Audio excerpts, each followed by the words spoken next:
So here we are with our latest startup stories with Ryan from Visuara. Ryan, welcome. Thank you very much for having me. Yeah, it's good to be involved. Good. So let's start with the obvious question. Tell us what Visuara does. Yeah. So I mean, as a whole, we're a video marketing agency. So we specialize in creating high converting video content for businesses that really want to see good growth and maybe seeing growth already and want to sort of speed that up and I guess produce videos to gain some sort of business result is usually the type of company we're working with. I think most notably is our sort of sister brand Aura Ads, which focuses on e-commerce. That's really been the sort of the part of the company that's really grown over the past 12 months, which is obviously specializing in e-commerce. And as COVID-19 has gone on, e-commerce has obviously been much more prevalent. Lots of people getting orders home, products delivered home, rather than going into stores or shopping on the high street. So that's been the area of the business that's really been a focus over the past 12 months anyway. So tell us about your journey, your entrepreneurial journey with business, from obviously before you started, where the idea came from, and how you've developed since. Yeah.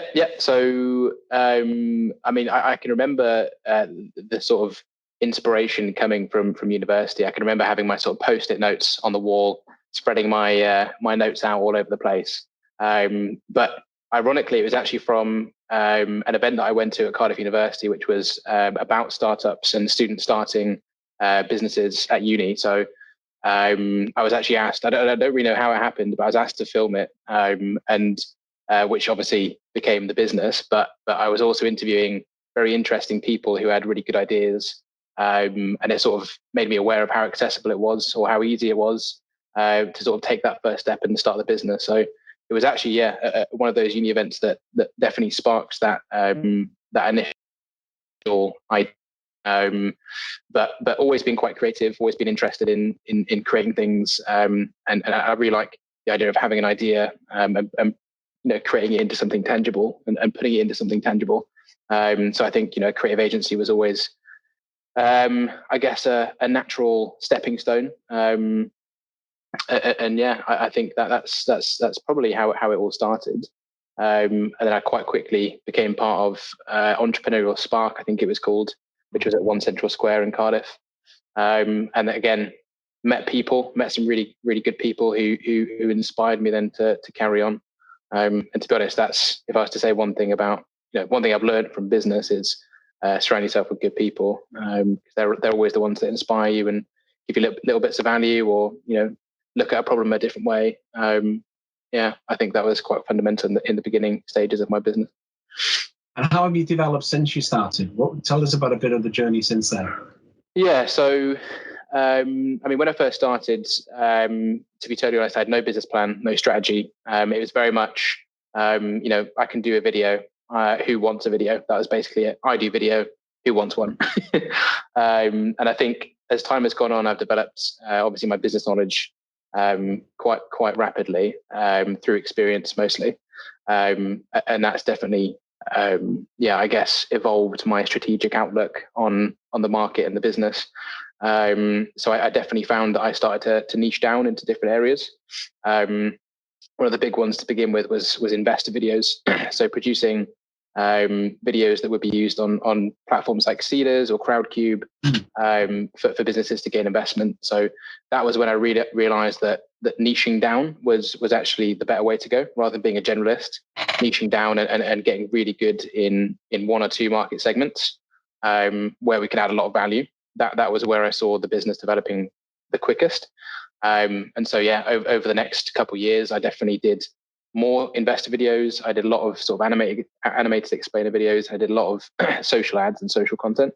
And so then obviously following that and that sort of niching process, I decided that e-commerce was a really good opportunist, I guess, segment to work in, which is why then I decided to create this sort of sister brand that was 100% niche down, 100% focused, really clear value proposition, solving a clear problem in the market. I think that was the main thing.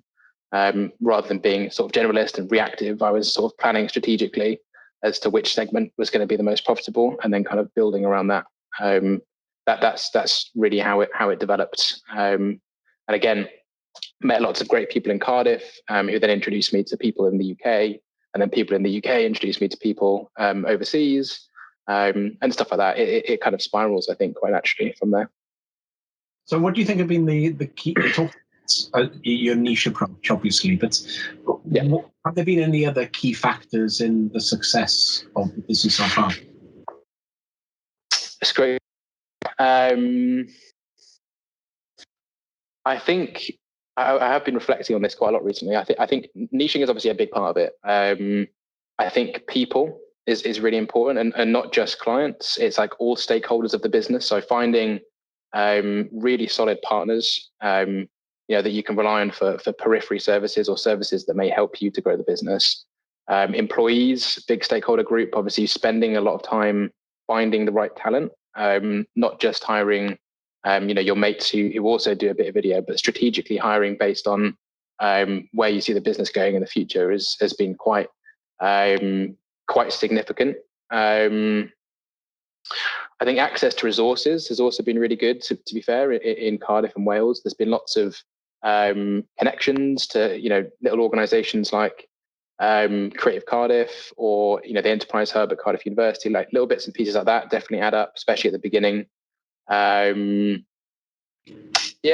think that's probably what I'd say are the main things: networking, niching down, and one of the big things is probably more of a core value that I sort of live by. I think is about transparency and authenticity. So don't try to be anyone you're not. Just totally be yourself. Be the same version of yourself in business as you are at home. Interact with your clients in the same way that you would, with your family or your friends. I think that's really important. It's been quite instrumental for my sort of success in business, because there's a lot of egos flying around in business normally, and I think being yourself and being authentic is a breath of fresh air for people. So people want to work with you more if you're being authentic and you're being positive and all this kind of stuff, and that really helps to establish those relationships and keep them going long term and turn them into something that's revenue generating. So on the flip side of that, what do you think have been the biggest challenges you faced in starting the business? Yes, challenges. I think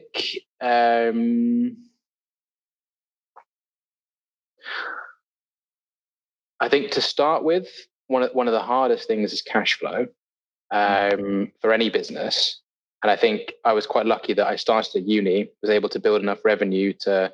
I was obviously living off my student loans and whatever the grants were and stuff at the time. And then once I graduated, I built up enough revenue to then jump off and pay myself a salary. But like even then, it was quite tough starting out in terms of cash flow and just having the sort of resources to get started, especially in quite a competitive industry in a competitive part of the world that's renowned for it. That was a big challenge. Again, I talk a lot about mindset, but probably another one of the big things is burnout, and like managing your own mental health and making sure that you're giving yourself time to relax and giving yourself time to unwind and de-stress.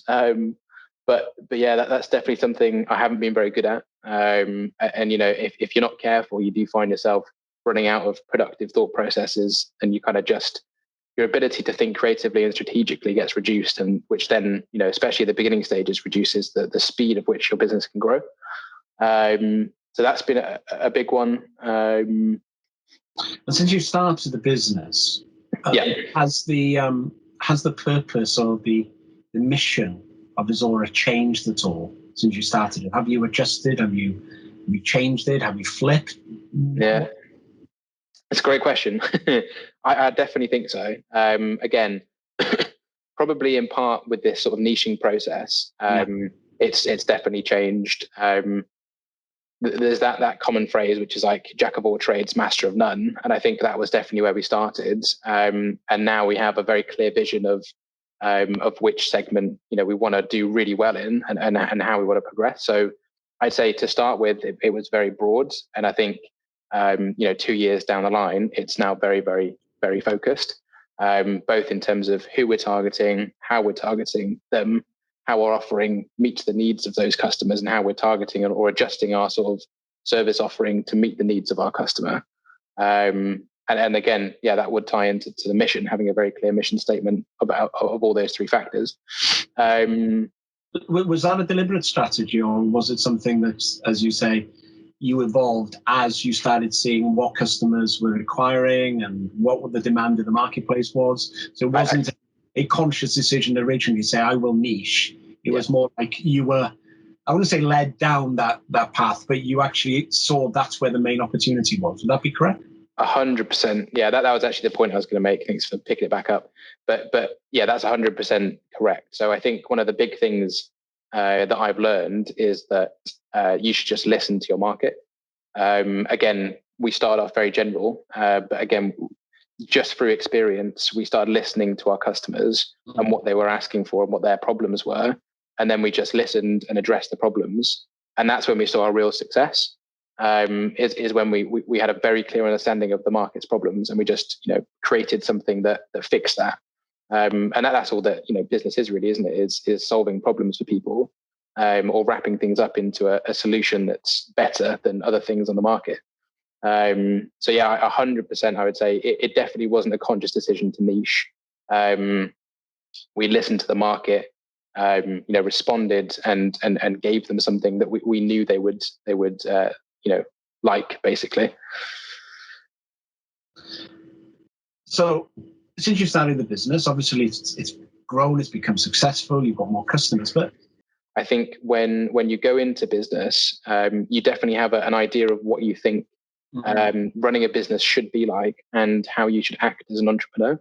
And I think if you see other characters, or you come across other characters that validate your sort of perception of that character, then you definitely have moments of like, am I good enough for this? Am I the right sort of personality type for this?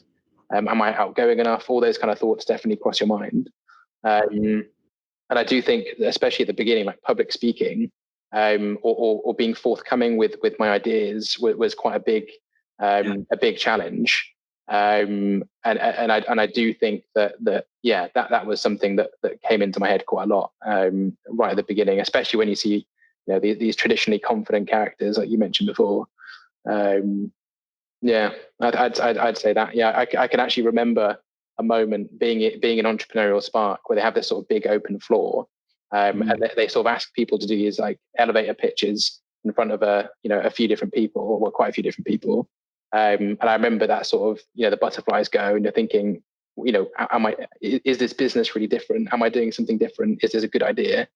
But then I think once you get through those moments and you build your confidence, it's all about building confidence. I think right at the beginning, and after that it was okay. And I think you do overcome those challenges when you get more validation from your clients that you're doing the right stuff, and your customers give you that feedback. I'm building on what you said. If there was such a thing as a typical entrepreneur, from your experiences now, not others. But how would you define that individual? I love that question, because I'm probably not going to give the traditional answer. So some of the best entrepreneurs I've ever met have been totally dedicated to their own personal development, and are naturally curious about themselves and the way the world works. So yeah, I'm thinking of characters off the top of my head, but having that sort of innate curiosity about personal development and wanting to grow yourself, not just your business, but also, understanding yourself emotionally, understanding, people, and having those sort of, I guess, emotional skills is a big one. I'd say communication is also a massive one. So how you communicate with people, both in for the good times and the bad times. How do you give people good news, but also how do you give people bad news? Can you make those tough decisions? And a lot of that comes down to being authentic, being empathetic, and also being a great communicator. I think those are some of the best characteristics. And then obviously you've got your kind of normal stuff, which is just drive. Like I think there's definitely a spark some people have where you just want to go, you just want to really, really go for it.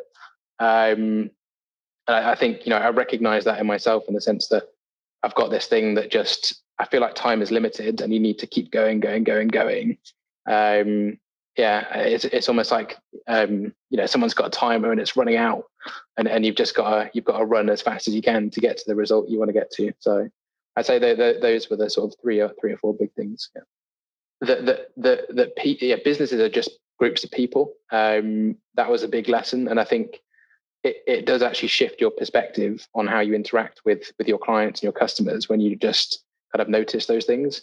And again, it falls under that category of, becoming more empathetic, transparent. It makes you a better person when you have those realizations. And I know it sounds super obvious, but you have a tendency when you get into business, you start to think about money and getting more from people, and taking stuff away. But when that mindset changes and you become more about giving back to people and building connections, that's actually a much more powerful thing. And that actually leads to the growth rather than always putting out. You're kind of, pushing back in and forming relationships rather than always looking for stuff to take away. And obviously, one of the reasons is to encourage more graduates like yourself to start a business. So what sort of advice would you give to anyone thinking of becoming an entrepreneur or of establishing a new venture? I think that my main piece of advice, and this is the one I give to everyone, is just get started. I think there's that sort of analysis paralysis thing where you can do a business plan, you can do all the plans you like, but you'll never have a sort of really clear idea of where you're going. You kind of just need to take that first step and get moving. And again, that's all I did. I just sort of took that first step, started doing something, and that was quite instrumental in then creating momentum. And again, that's another key word is momentum. Once you've taken that first step and you've achieved that first goal, you build the confidence, you build the momentum, and then it grows and grows and grows. So I think just taking that first step and just absolutely going for it, just not thinking too much about it and just kind of going 100% into it, builds momentum and then will lead to further growth, which then obviously translates into business success a bit further down the line. And I think another thing is, don't be too scared about trying to get something. Again, it's kind of tying into my point before, like, don't get into business because you want to be, a millionaire or have a Ferrari or, all of these stupid things that you associate with, an entrepreneur. Get into it because you found something you really enjoy, you're really passionate about something, or you've spotted a very clear solution to a problem in the market. Like, those are the reasons you should get into business. And engaging with that why, like why you get up in the morning, why you start the business, that will actually then, create that momentum and give you that spark to get going. I think if you get too focused on the what, then you progress as fast as you could if you're really clear on why you're doing something and why you're working on something. Yeah. So we've talked about entrepreneurs and are important. So who's the entrepreneur from your opinion that you admire the most, and why do you admire that person? Another great question. I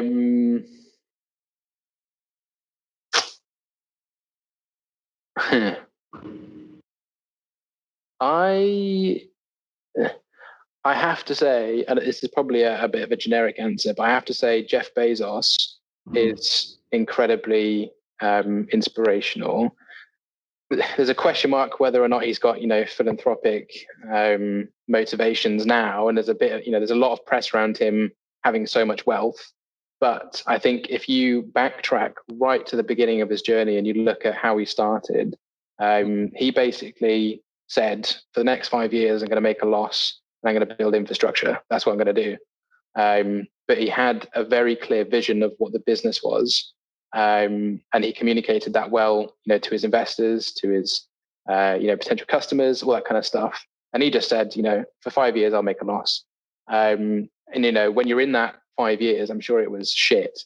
But he made that sort of call right at the beginning, and now he's built this massive empire, and a fantastic service. You just have to look at, COVID, or even, Christmas around the COVID time. I had, no chance of getting to the shops, or, not even close, but Amazon was there, and next day delivery on everything. It's a little bit crazy to think about how valuable that service is in terms of getting products to you. But yeah, there was just something about the beginning of that journey, and the fact that he just accepted he was making a loss, and he just really believed in what he was doing, and connected with the why. That was what pulled him through, and I think that's quite inspirational. Yeah. So looking back at your journey, is there anything you would do differently if you could do it all over again? I think if I had the knowledge I had now, right at the beginning, I would niche down straight away. I would, go really, really narrow on my market. I wouldn't try to do everything. I would say, I'd map out who my ideal customer was, very clearly. I'd say they're from this segment. They're making this much revenue, or, if you're B2C, whatever that looks like. I'd map out a very clear vision of what that customer looks like, and just go really niche. Because I think that's been the biggest turning point for the business. From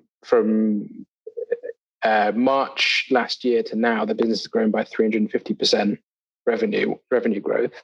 And in that year, that is the year we really, really niched down. And I think we would have got there quicker if I'd had that information right at the beginning. But, hindsight's 2020. And I think there's a lot of lessons I learned growing the business and just being, part of that process. So to a certain extent, I wouldn't change much. But, if I had to pick something, I'd say, Ryan, go niche. Tell myself to go niche. So Ryan, you're now the Prime Minister of the UK. Lucky you. So if you could introduce one policy or one piece of legislation that would really boost entrepreneurship, what would it be, and why would you introduce it? That is a beefy question. I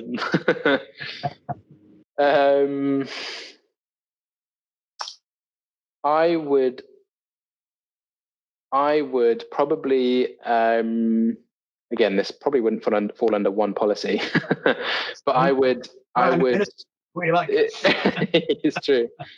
I would probably create some sort of program, or alternate career path to university, or maybe in tandem with universities that cultivated and nurtured, entrepreneurialism within universities. And I know, there's the schemes there to do it, but I definitely felt that until I was, 18, probably 20 was when I started the business, maybe 19, 20.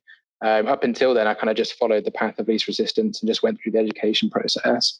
But I think if there was some sort of program that I don't know, nurtured or cultivated, the skills and spotted the core competencies of entrepreneurial people, I think, we'd have a lot more sort of people going that route. I think where you don't have entrepreneurialism and new business is where there's lots of barriers to entry, or where people just have no idea, they have that inside them, and they just go down that path of least resistance. So probably bringing something in to cultivate those kind of skills, at university or at that kind of time of life, would go a long way in nurturing it long term. And to be fair, there's probably stuff out there that's already happening, and I know there's lots of schemes. Like I'm sure, the one that you guys do at University of South Wales is pretty good. And I know you help a lot of businesses, but so something probably more national and more practical alongside university to cultivate those skills is probably what I'd say. Okay, final question. Okay. What are your plans for the future? What are my plans for the future? Following Jeff Bezos's footsteps. I think For our next big goal is 1 million. So 1 million revenue per year is our next big goal, which is roughly increasing by about 100%, which I think would be a really good achievement. And I think after that, I'd probably start focusing on going international, expanding into different territories, and just trying to reach as many consumer brands, D2C brands as possible. And again, going really niche, focusing on e-commerce, becoming an expert in the industry, and building our success from there. Yeah. Excellent. Thank you very much. Cool. No problem at all. I'll just stop the recording.